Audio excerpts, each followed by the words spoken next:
Good morning, everyone, and thank you all for tuning in to our Sunday morning service here on our church website or on YouTube, wherever you're watching this from.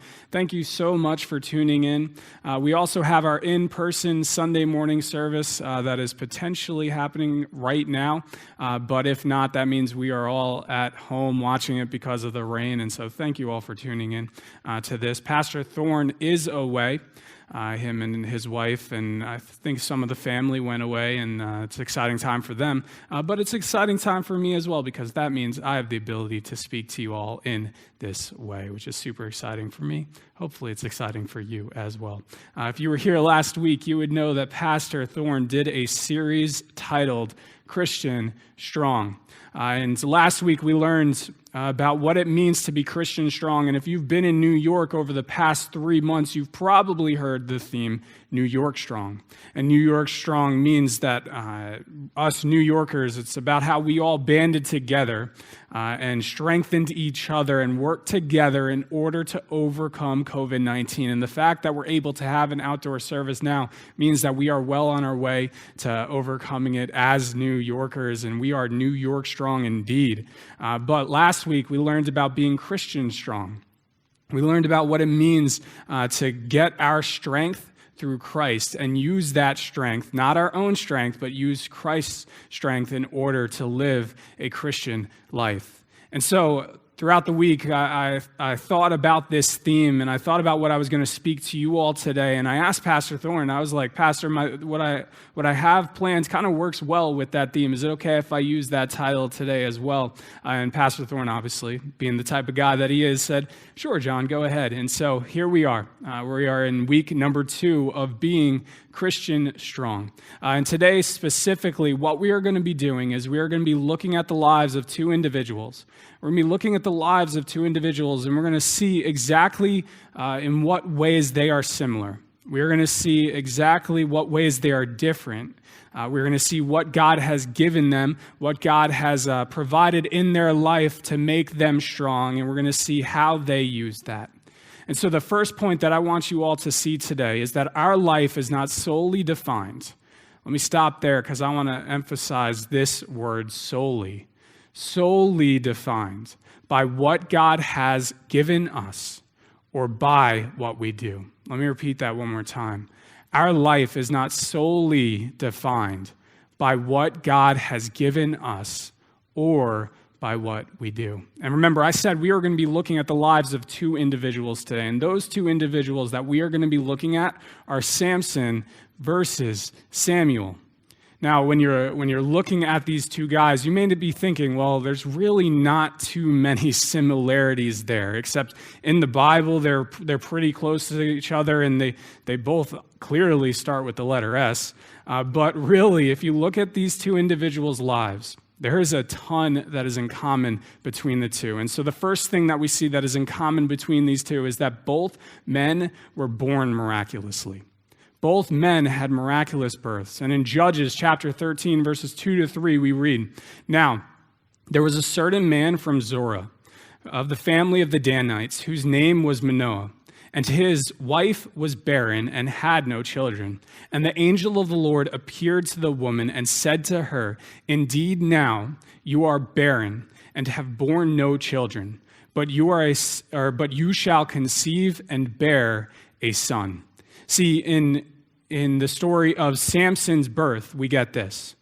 Samson's mother was unable to have a child. She was unable to, and one day an angel of the Lord appeared to her and said, "You know what? Even though you have been unable to have a child to this point, you are going to bear a son. You are going to have a child, and that's a miraculous birth." But also, we read about Samuel's birth.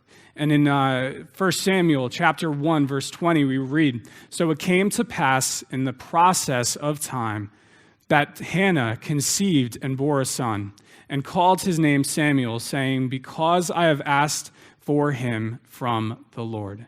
See, in Hannah's story, we find Hannah going to the temple and praying.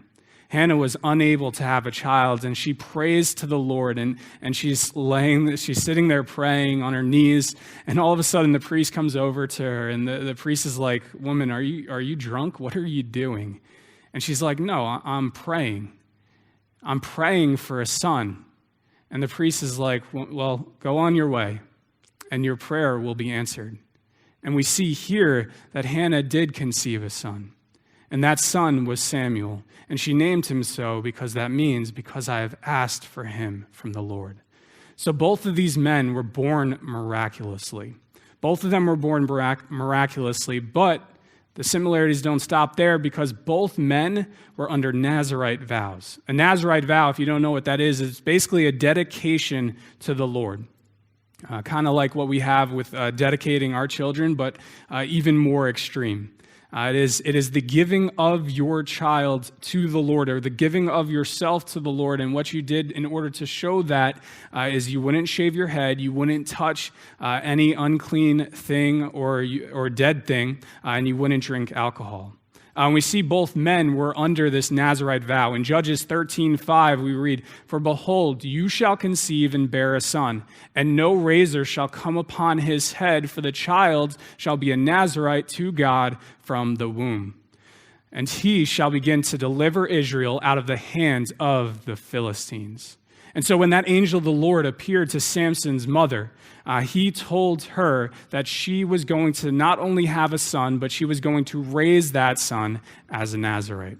And then in the vow that Hannah makes to the Lord, when she is asking for a child, we read in 1 Samuel 1:11, "Then she made a vow and said, O Lord of hosts, if you will indeed look on the affliction of your maidservant and remember me and not forget your maidservant, but will give your maidservant a male child, then I will give him to the Lord all of the days of his life, and no razor shall come upon his head."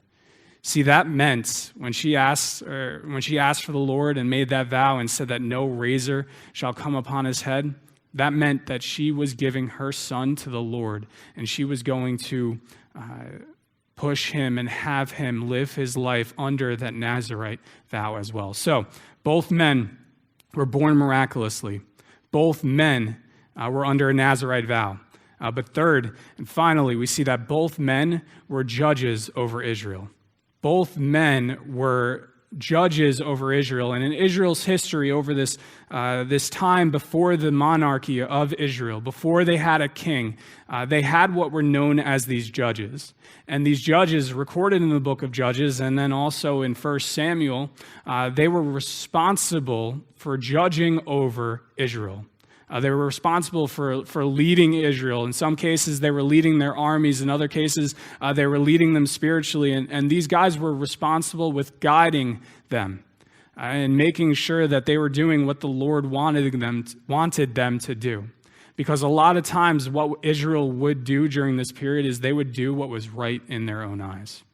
And so both of these guys were known as judges. In Judges 15:20, talking about Samuel, it says, "And he judged Israel in the days of the Philistines 20 years. And then in 1 Samuel 7, verse 15, Samuel judged Israel all of the days of his life. So both of these men were born miraculously. Both of these men were Nazarite by vow, and both of these men were judges over Israel. Not only that, but both of these men lived around the same time. But what we see is that the similarities kind of end there. The similarities kind of stop with that. And remember, my first point is that our life is not defined solely by what God has given us or by what we do. And here we see God had given these men similar things, and they were doing similar things. And not only that, we see that God gave Samson even more. Here we see that Samson was given incredible abilities. In Judges chapter 15, verses 14 to 15, we read, "When he came to Lehi, the Philistines came shouting against him. Then the Spirit of the Lord came mightily upon him, and the ropes that were on his arms became like flax that is burned with fire, and his bonds broke loose from his hands. He found a fresh jawbone of a donkey, reached out his hand and took it, and killed 1,000 men with it." See, Samson had incredible strength. given to him by God when the Spirit of the Lord came upon him. And here at this moment in his life, he was bound by the Philistines. I say bound with quotations over it because of the fact that he really wasn't bound. When the Spirit of the Lord came upon him, his arms just ripped those ropes that were on him like they were flax, and they just burned away. And then not only that, he took the jawbone of a donkey and slaughtered 1,000 Philistine men with it. That's a huge illustration of how much ability God had given Samson. But it doesn't stop there. Samson also had other incredible abilities. He was smart. He was just really had incredible street knowledge. In one instance, we see that he burns down an entire Philistine crop by setting a fox's tail on fire, or tying something to the fox, setting it on fire, having him run through the fields and just completely burning it down. And so he was given by God incredible abilities in order to fulfill his purpose in conquering the Philistines and freeing Israel from their oppression. And what we see is that Samuel was not given incredible abilities. By contrast, Samuel really was not given anything crazy in life. He had tremendous faith, yes, but in terms of his physical abilities, in terms of his physical prowess in order to be the great leader that people think of that he would become, he was not given any of that by God. Here we have Samson, who was given great power and everything that you think you would need in order to fulfill the task of a leader, while Samuel was not given those things. Yet, here's a huge difference. Samson would be defined by his love for women. Samson would be defined by his love for women. In Judges 14, 2-3, we read, "So he went up and told his father and mother, saying, I've seen a woman in Timnah, of the daughter of the Philistines." Remember this. He was meant to free Israel from the Philistines. But look, he sees a woman, a daughter of the Philistines. "Now therefore get for me, or her for me as a wife." Then his father and mother said to him, "Is there no woman among the daughters of your brethren or among all my people, that you should go and get a wife from the uncircumcised Philistines?" And Samson said to his father, "Get her for me, for she pleases me well." See, Samson would have a life that was defined by his love for women. Everything that follows after this moment, after his marriage with this Philistine woman, this Philistine woman that she was part of the very people that he was trying to free Israel from. Everything that happens beyond this in his life with this woman, and then after that with the woman named Delilah, who would ultimately lead to his downfall. Because of his love for women, this is what his life would be defined by. But Samuel, what we see with him is that his life was defined by his love for God. And in 1 Samuel 7:3, we read, "Then Samuel spoke to all the house of Israel, saying, If you return to the Lord with all your hearts, then put away the foreign gods and the Ashtaroths from among you, and prepare your hearts for the Lord, and serve him only, and he will deliver you from the hands of the Philistines." See, Samuel's love for God was so strong that he couldn't help but urge and promote in his judgeship that Israel do the same. See, he knew that if Israel turned back to God, as he had turned to God throughout his entire life, he knew that God would have provided, or would provide, the victory over the Philistines that they were supposed to have. So here we have Samson defined by his love for women. We have Samuel defined by his love for God. And Samson's love for women would lead to the fact that Samson is defined by his failures. In Judges 16:30, it reads, "Then Samson said, 'Let me die with the Philistines.' And he pushed with all his might, and the temple fell on it, or on the lords of all the people who were in it. So the dead that he killed at his death were more than he had killed in his life." This is the story of when Samson dies. And at Samson's death, what we see is that he has lost his strength. He has completely lost it because with his love for women, Delilah found out the truth of how he had his strength, his Nazarite vow, and she cuts his hair. She cuts his hair and he loses his strength. God takes it away from him. And he gets overtaken by the Philistines. And the Philistines tie him up and they gouge out his eyes and they put him on display in the center of their temple. And a bunch of people are around him partying. And Samson, at that moment, at his weakest moment, realizes his mistakes. And he prays to God and asks for God to give him the strength one more time. And God gives it to him. And so with his arms stretched between two pillars, he pulls down the center supports of this temple, and the whole thing comes crashing down. And because of that act, he's able to kill more Philistines in his death than in his life. Now you might be saying, well, John, isn't that a victory?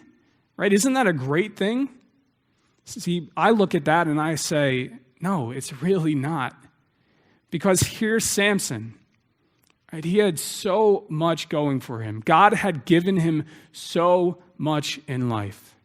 He had everything that he needed in order to lead the Israelites in freeing themselves through his guidance and through God's strength from the Philistines. Yet in his death, he killed more Philistines than in his life. I don't know about you. I don't want to do more with my death than I did throughout my entire life.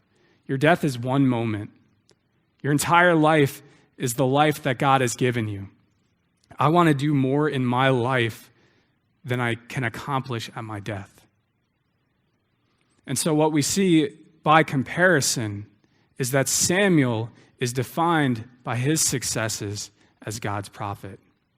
It's kind of cool because where Samson failed, we're going to see that Samuel, in his guidance and his leadership, using what the Lord had given him, even though it's comparatively less than what he had given Samson.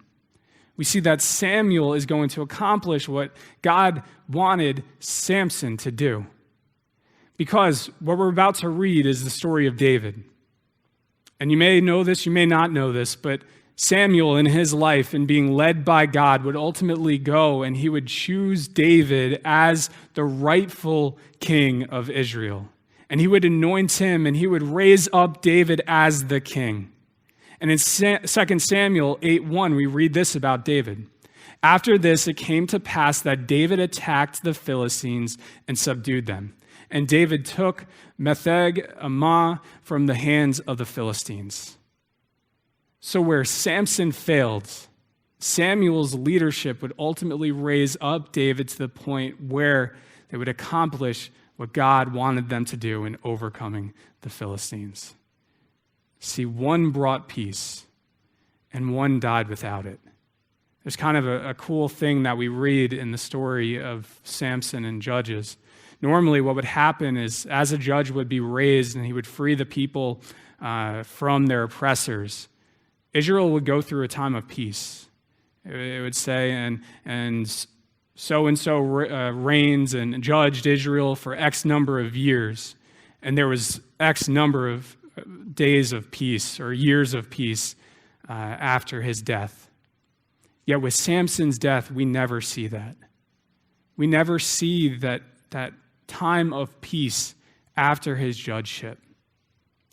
And so ultimately, using what God had given him, Samuel brought peace. While Samson's life, even though God had given him much more, did not. And so the second thing that I want you all to grab from this, the second point that I have for you, is that our life is defined by what we do with what God has given. It's not solely defined by what we do. It's not solely defined by what God has given us. It's defined by what we do when we merge these things together. It's defined by what we do when we take the things that God has given us, whether great or small, whether vast or little, and we use those things for God. Samuel did not get as much, but he did way more than Samson did. Samson got tremendous strength. Yet he killed more Philistines in his death than he ever did throughout his life. And it's because one loved God and one loved everything else.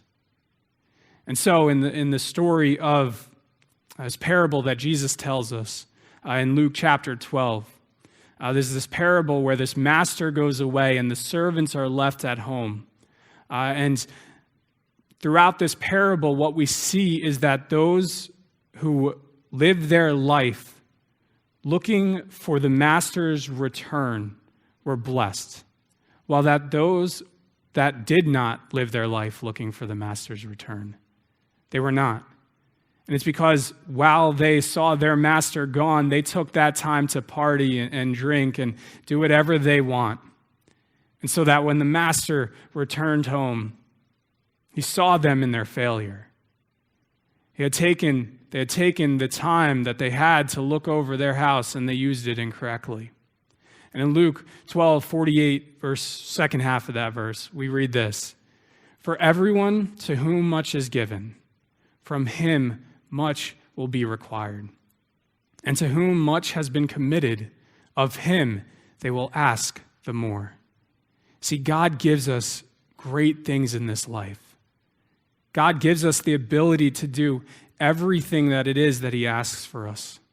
God has strengthened us as we talk about being Christian strong. He has given us the strength to overcome everything that this world has to throw at us.